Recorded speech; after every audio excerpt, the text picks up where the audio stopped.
Tywin Lannister. If you had to name one person who truly understood what it meant to play the Game of Thrones, not just survive it, but dominate it, the answer would always be this man. A tactical, strategic, and military genius who single-handedly dragged House Lannister back from the brink of irrelevance and forged it into the most feared dynasty in all of Westeros. They said Aerys Targaryen sat the Iron Throne, but everyone who mattered knew it was Tywin who actually ruled the Seven Kingdoms, and they were right. Tywin Lannister was born the firstborn son of Lord Titus Lannister and his wife, Lady Jane Marbrand. His early years were defined not by privilege, but by humiliation, watching a great house nearly collapse under the weight of his father's weakness. Titus was a gentleman, amiable even, but completely incapable of commanding respect. Loans went unpaid. Bannermen mocked him openly in their cups. Defiance went unpunished. The Lion of Casterly Rock had become a laughingstock, and young Tywin watched every moment of it with cold, burning fury. In the books, Tywin is described as a tall, broad-shouldered man with a shaved head. He'd started going bald and simply refused to pretend otherwise. Golden side whiskers and green eyes flecked with gold. In battle, he wore deep crimson armor trimmed with gold, a cloth of gold cape trailing behind him. He looked exactly like what he was, a man who expected to be obeyed. Even as a boy, Tywin never held his tongue. At the betrothal feast of his sister Jane in 252 AC, with most of the lords of the Westerlands in attendance, Lord Titus announced he had agreed to marry her to Aemon Frey, second son of Lord Walder Frey, purely to please the old man. The room reacted with a mix of anger, laughter, and uncomfortable silence. Only one person spoke out against it, 10-year-old Tywin Lannister, who stood up and declared it an uneven match beneath the dignity of their house. Remarkable doesn't begin to cover it. Lord Titus later sent Tywin to King's Landing to serve as a royal cupbearer to King Aegon V. At court, Tywin formed a friendship with the young Prince Aerys Targaryen and Steffon Baratheon, heir to Storm's End. His cousin Joanna Lannister also served at court as a companion to Princess Rhaella. During the War of the Ninepenny Kings, Tywin joined the Lannister forces in the Stepstones, alongside his brothers Kevan and Tygett, who served as squires. Tywin was already a knight. When his friend Prince Aerys won his own knighthood during the war, it was Tywin who was given the honor of bestowing it upon him. The two young men, bound by friendship and battle, neither of them yet knowing how bitterly that bond would eventually shatter. When Tywin and his brothers returned from the Stepstones, they came back to a house still rotting from within. Their father's misrule had continued in their absence. Bannermen still laughed. Debts still went uncollected. Tywin had seen enough. He stood before his father and told him plainly he was restoring House Lannister to its proper place. Titus protested weakly, then retreated back to his mistress, the daughter of a candlemaker who had somehow managed to make herself the de facto mistress of Casterly Rock while her lord doted on her. Tywin got to work. He demanded immediate repayment of every gold dragon his father had lent out. Those who couldn't pay at once were required to send a hostage to Casterly Rock. He gave his brother Kevin command of 500 battle-hardened veterans from the Ninepenny Wars and sent them to scour the Westerlands of robber knights and outlaws. Some obeyed immediately. Sir Harris Swift reportedly said that the lion had woken. Others were less cooperative. Roger Reynes laughed when he read Tywin's edicts and told his friends to ignore them. Lord Waldron Tarbeck rode to Casterly Rock to bully Tytos into overruling his son. He was met instead by Tywin, who had him arrested on the spot for disloyalty. Lady Ellen Tarbeck responded by seizing 3 Lannisters as hostages, including Stafford Lannister, whose sister was betrothed to Tywin himself. Titus caved completely. He released Lord Walderon unharmed and forgave the Tarbeck debt entirely, humiliating his house yet again. When Tywin suggested they send Walderon back to his wife in 3 pieces, one for every Lannister taken, his father refused. Tywin waited. He was patient like that. In 261 AC, without informing his father or asking his leave, Tywin sent ravens to both Tarbeck Hall and Castamere, demanding that their lords present themselves at Casterly Rock to answer for their crimes. They refused, as Tywin had known they would. They rose in open revolt. Tywin marched on them personally at the head of an army he had already quietly assembled before even sending the ravens. What followed was swift, total, and merciless. House Tarbeck was destroyed. Tarbeck Hall was pulled down. House Reynes was exterminated to the last man, woman, and child. Castamere was silenced forever. The destruction was so absolute that a song was written about it. The Rains of Castamere, a haunting melody that would serve as a warning to anyone who dared defy House Lannister. When Lord Farman of Faircastle later proved troublesome, Tywin didn't bother sending a letter. He sent a flute player. Once the Rains of Castamere began to play, Lord Farman caused no further trouble.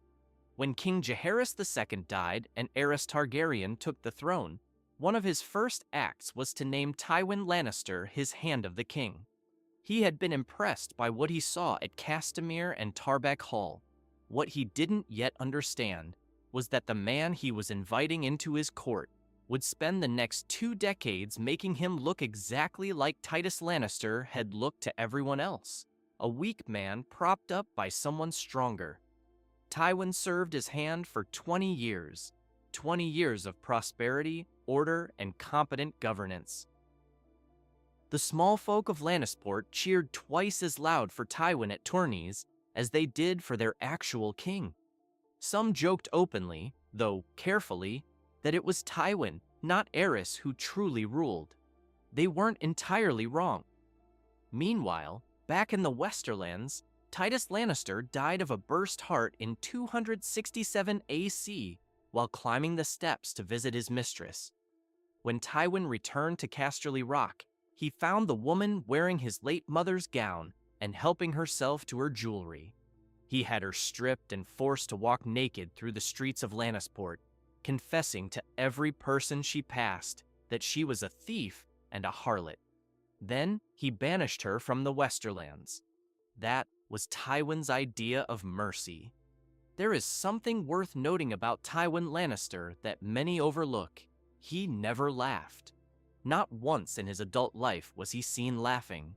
He had heard too much laughter as a boy. Laughter directed at his father, at his house. He mistrusted it. He mistrusted joy.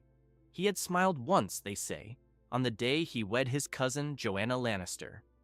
By all accounts, it was a genuinely happy marriage, one of the few things in Tywin's life that wasn't built on calculation and fear. Joanna bore him twins, Cersei and Jaime, and Tywin allowed himself, briefly, to hope. Cersei would be Queen of Westeros. Jaime would be Lord of Casterly Rock, the Lion's legacy, secured in flesh and blood. Then Joanna died, giving birth to their third child, Tyrion, a dwarf, grotesque in his father's eyes, born at the cost of the one person Tywin had ever truly loved. Gerion Lannister would later tell Tyrion that the best part of their father died with Joanna. Tywin took no other wife. He never smiled again. His relationship with the Mad King deteriorated over the years in ways that were almost inevitable. Aerys grew paranoid, erratic, and consumed by jealousy, particularly toward Tywin, whose competence made him look small by comparison. Aerys had lusted after Joanna when she was alive, which poisoned things further.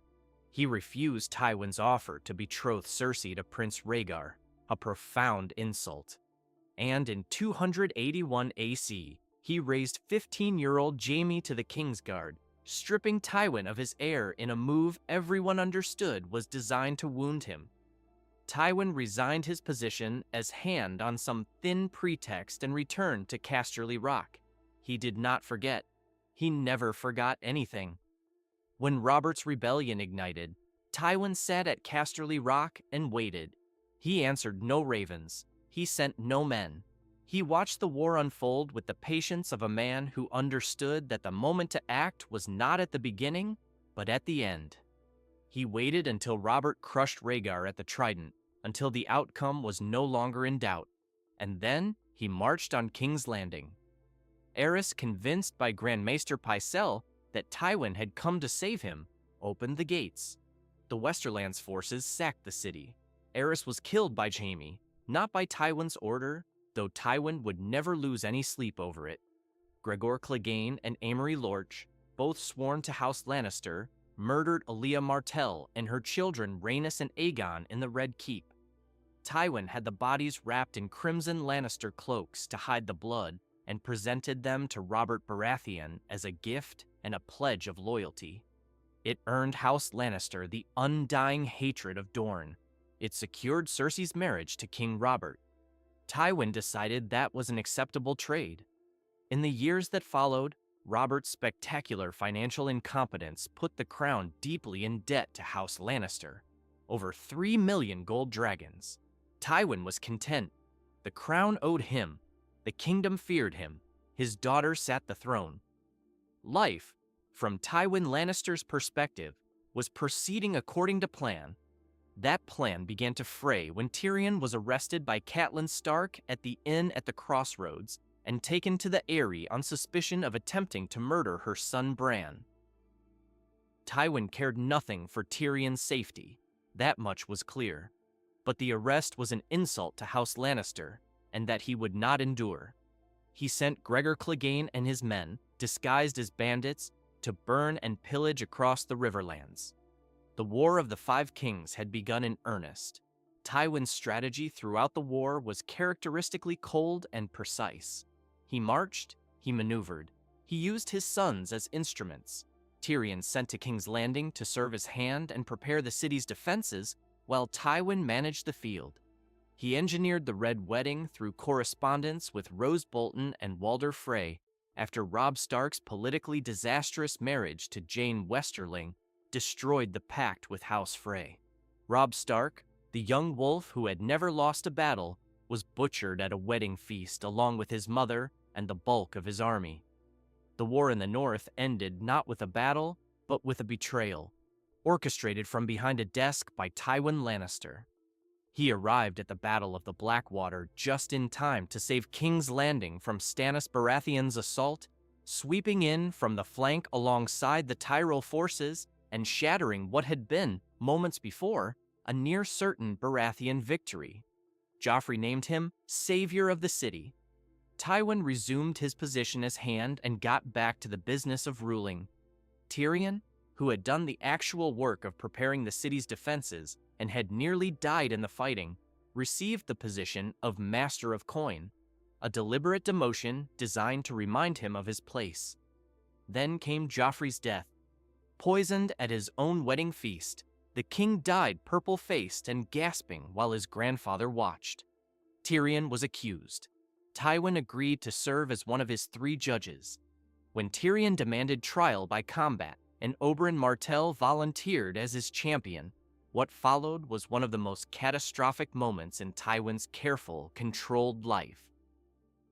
Gregor Clegane killed Oberyn, but not before Oberyn forced him to confess, loudly and before the entire court, that he had raped and murdered Elia Martell and crushed the skull of her infant son on Tywin's orders. Dorne heard every word. Tywin was scrambling to contain the damage when events moved faster than he could manage. Jaime freed Tyrion from his cell. During the escape, Jaime told Tyrion the truth about Tysha, the young woman Tyrion had briefly married as a teenager, whom Tywin had told him was a whore hired to bed him as a joke. She wasn't. She was simply a girl Tyrion had met on the road. Tywin had made Jaime lie about it, and then had his entire garrison of guards take turns with her, while Tyrion watched, paying her a copper coin for each man, and making Tyrion go last with a gold coin because he was a Lannister. Tyrion climbed the ladder to his father's chambers with a crossbow. He found Shae, his former lover, in Tywin's bed, wearing his father's chain of office. He strangled her with it. Then he found Tywin in the privy and asked him about Tysha. Tywin called her a whore. Tyrion shot him through the bowels. He reloaded. Tywin called her a whore again. Tyrion shot him a second time.